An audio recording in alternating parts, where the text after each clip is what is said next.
नमस्ते, मैं अलका ठाकुर हूं और आप सभी का अलका मेडिकल क्लासेस में स्वागत है। तो आज हम डिस्कस करेंगे एक ऐसे रोग के बारे में जब हम किस करते हैं उसकी वजह से ये रोग फैल जाता है। अब आपको बड़ा मजा आ रहा होगा कि किस करने की वजह से कौन सा रोग हो जाता है ना। तो यहाँ पे देखिए, यहाँ पे एक वायरस है जिसको हम बोलते हैं क्या, जिसको हम बोलते हैं एप्स्टाइन बार वायरस। इसको हम बा क्यों बोले, क्योंकि डबल आर जो है वो साइलेंट है। और इस वायरस की वजह से आपके गले में कैसा हो सकता है, आपके गले में इस टाइप का हो सकता है। अब जब आपके गले में ऐसा हो जाता है, इसीलिए कहा जाता है कि आप मास्क पहने और एक दूसरे से दूरी बना करके रखे। बच्चा किस कर ले, या फिर एक औरत एक आदमी के साथ कर ले, या फिर एक आदमी एक औरत के साथ कर ले, कोई गर्लफ्रेंड बॉयफ्रेंड किस कर ले। किसी भी कंडीशन में अगर आप किस करते हैं, आपका जो लार है वो अगर ट्रांसफर होता है, वायरस के संपर्क में बहुत नजदीकी से आता है, तो फिर आपको ये वाली प्रॉब्लम हो सकती है। अब जब ये वायरस आपके बॉडी में आ जाएगा तो इसका इंक्यूबेशन पीरियड क्या होता है, मतलब क्या होता है इंक्यूबेशन पीरियड का मतलब कि वायरस आपके बॉडी के अंदर आया है लेकिन वो लक्षण कुछ नहीं दिखा रहा है। जैसे हम जब किसी के साथ मिलते हैं, जब हम नए होते हैं तो हम बहुत सीधे साधे बनते हैं और बाद में अपना असली रंग दिखाते हैं, बाद में अपनी हरकतें दिखाते हैं। ठीक इसी तरह जो वायरस होता है, जो बैक्टीरिया होता है, वो हमारे बॉडी में आता तो है लेकिन बाद में अपना असली रंग दिखाने लगता है, आपके बॉडी को फिर नुकसान पहुंचाने लगता है। तो ये जो वायरस है ये आपके बॉडी में 4 से 6 हफ्ते के बाद लक्षण दिखाता है।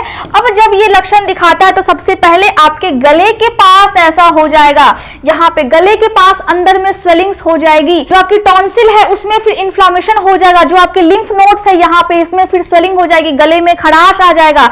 अब जब आपने देखा कि ये जो वायरस है, ठीक है, ये आपके पास आ गया है, अब इसका कोई दूसरा नाम भी है क्या, इसका दूसरा नाम क्या हो सकता है, इसको हम बोलते हैं, इस रोग को किसिंग डिजीज बोलते हैं। ठीक है, साथ में हम इसको एक और चीज बोलते हैं, या तो आप किसिंग डिजीज बोले या फिर आप इसको मोनोन्यूक्लियोसिस बोल सकते हैं।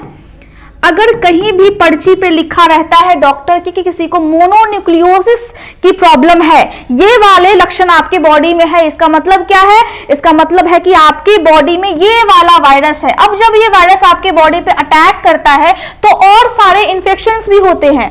इसका जो लक्षण होता है वो सभी जो नॉर्मली हमको जब सर्दी और जुकाम हो जाता है तभी भी हमें सेम टू सेम लक्षण देखने को मिलते हैं। तो इसका मतलब ये नहीं है कि अगर आपके बॉडी में ये वाला वायरस आया है तो आप कोई एंटीबायोटिक लेंगे तो आप ठीक हो जाएंगे।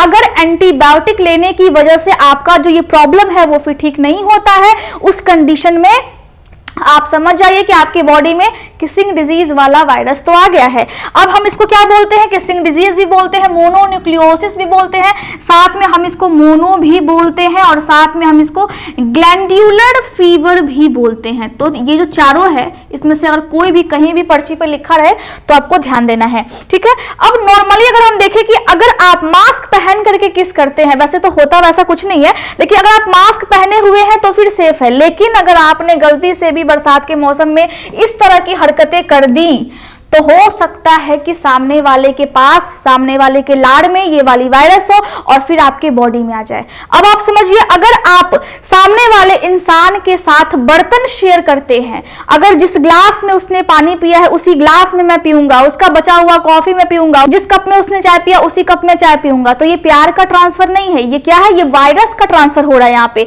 जिस बर्तन में उसने खाना खाया उसी बर्तन में खाऊंगा या फिर खाऊंगी, ये क्या हो रहा है, ये वायरस का ट्रांसफर हो रहा है। तो वायरस का ट्रांसफर कैसे हो जाता है, इस वायरस का ट्रांसफर आप किसी के जूठे बर्तन में जब आप खाना खाते हैं या फिर जब आप जूठे ग्लास में पानी पीते हैं उस टाइम भी हो जाता है, क्योंकि ये जो वायरस है वो किससे फैलता है, हमारे सलाइवा से फैलता है।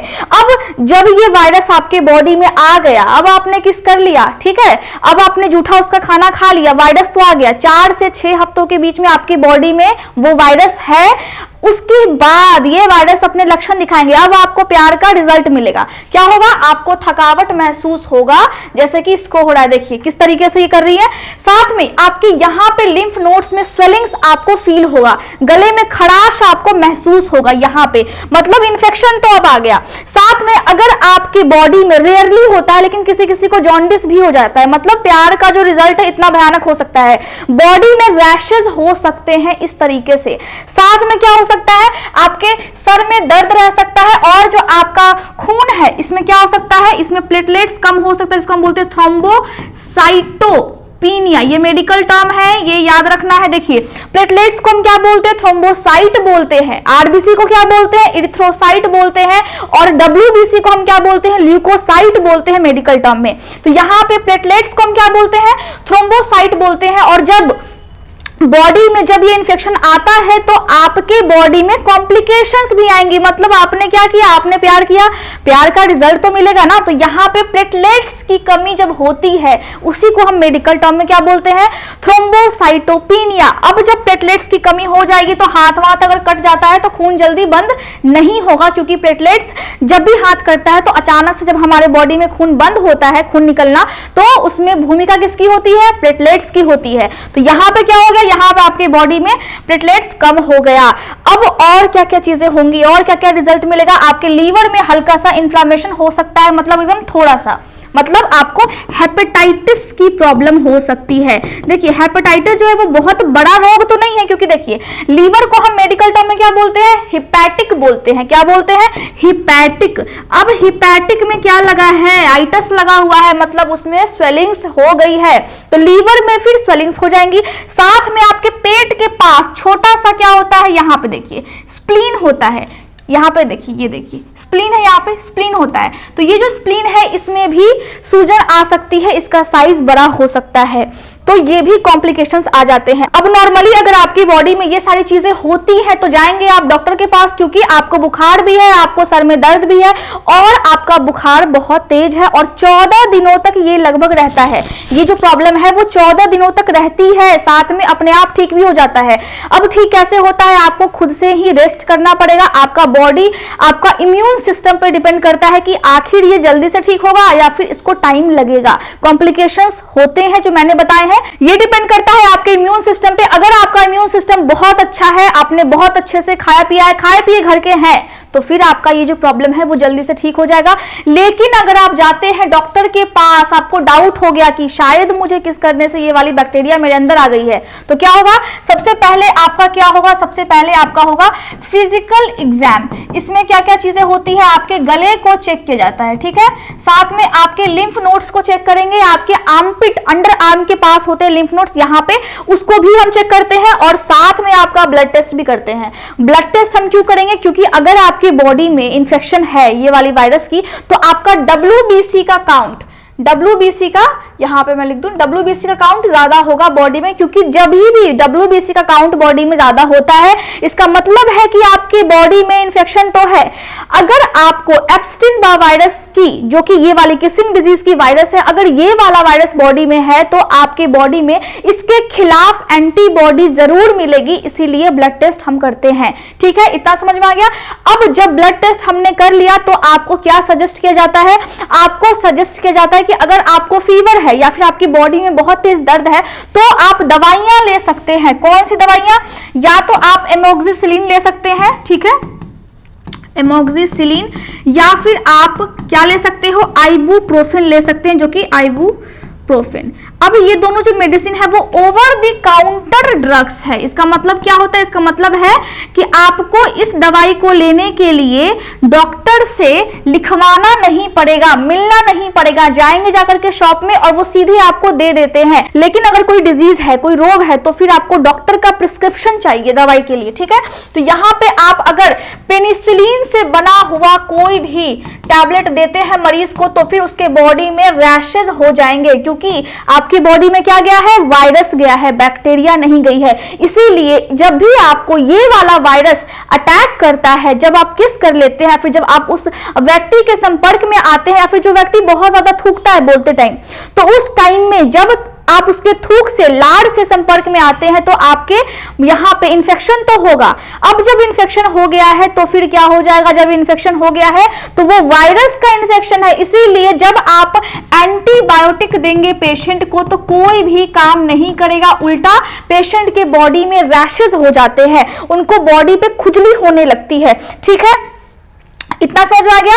अब नॉर्मली हम सलाह क्या देते हैं कि खूब पानी पीजिए, अच्छे से आप रेस्ट कीजिए। अगर बुखार है तो फिर आप दवाई दे सकते हैं बुखार का, बॉडी में दर्द है आप उसको पेन किलर दे सकते हैं। लेकिन याद रखें कि अगर बच्चों को ये प्रॉब्लम हो जाती है, बहुत सारे लोग होते हैं जो कि अगर छोटे बच्चे हो गए उनको जा करके किस करते हैं, बच्चे को अगर ये इन्फेक्शन हो गया तो बच्चे की बॉडी में ये इन्फेक्शन कम दिनों तक रहता है लेकिन उनको भी हो जाता है। तो कोई भी बच्चा हो, अगर उसको प्यार करना है तो फिर आप दूर से करें। बच्चे की बॉडी में पास जाकर के, उसके मुंह के पास जाकर के कोई भी किस करना या फिर उस बच्चे को बहुत ज्यादा छूना, ये सभी चीजों को आप अवॉइड करें क्योंकि बच्चे में इन्फेक्शन बहुत जल्दी लग जाता है। ठीक है, यहां पे आपको समझ में आ गया। आपको हेल्दी फूड खाना है, अपने डाइट को अच्छे से बैलेंस्ड करके चलना है और अच्छे तरीके से अच्छी अमाउंट में पानी पीनी है ताकि आपका जो बॉडी है वो फिर ठीक हो जाए। अगर आपको यहां पे स्वेलिंग रहती है, अगर आपके यहां पे दर्द है, गले में बहुत तेज खराश है, तो आपको एप्स्टीन वायरस जो कि किस करने की वजह से वायरस होता है वो भी हो सकता है। और साथ में एक और वायरस होता है जिसको हम बोलते हैं स्ट्रेप्टोकोक्कल वायरस। अगर ये वाली वायरस है तो फिर आपके गले में खराश लंबे समय तक रहती है। तो दोनों जब वायरस का आपकी बॉडी पे अटैक होता है तो कभी कभी आपको ये वाली वायरस ने अटैक किया और साथ में ये वाली वायरस भी अटैक कर देती है। तो गर्म पानी और नमक से आप अपने गले को यहाँ पे वॉश कर सकते हैं जिससे आपको राहत मिलेगी। अब जब बहुत ज्यादा ये प्रॉब्लम हो जाता है उस कंडीशन में आपको फिर ये दवाइयां देंगे। लेकिन आप हमेशा याद रखिए कि ये जो वायरस है वो उतनी ज्यादा फैलती नहीं है कोरोना की तरह। ये कॉन्टेजियस है, मतलब फैलती तो है लेकिन उतनी तेजी से ये नहीं फैलती है जितनी तेजी से सर्दी या फिर जुकाम फैल जाता है। तो ये प्रॉब्लम तो है। देखिए, हमेशा याद रखिए कि अगर आप बड़े हो रहे हैं, आपकी बॉडी में हार्मोन्स की चेंजेस होते हैं, उस कंडीशन में आपको खुद पे कंट्रोल रखना है। बॉडी में हार्मोन्स है लेकिन हार्मोन्स को कंट्रोल कौन करता है? ब्रेन करता है। और हम क्या कर सकते हैं? हमारा मन जो है वो किसको कंट्रोल कर सकता है? हमारे ब्रेन को। तो ब्रेन जब आपका बोलता है कि कहीं पे अनसेफ सेक्स करना है या फिर अनसेफ किस करना है, तो उस टाइम में आप अपने मन को समझाएं कि हो सकता है कि यहाँ पे वायरस हो, बैक्टीरिया हो। हम उसको देख पाते हैं क्या? हम नहीं देख पाते। उस टाइम तो बड़ा मजा आता है लेकिन बाद में फिर आपको पछतावा होगा। एक बार की गलती से आप बार बार क्या करोगे? बार बार उसी को भुगतोगे। तो इससे अच्छा है कि आप सारी नॉलेज लो, आपको किस तरीके से करनी है, किस तरीके से आपको लाइफ में आगे बढ़ना है, किस तरीके से आपको पढ़ना है। इसीलिए मेडिकल की पढ़ाई बहुत इंपॉर्टेंट है। ये हमारे लाइफ को जीने का एक सलीका सिखाती है। तो मैं समझती हूँ कि आज का लेक्चर आपको समझ में आ गया होगा। Thank you so much.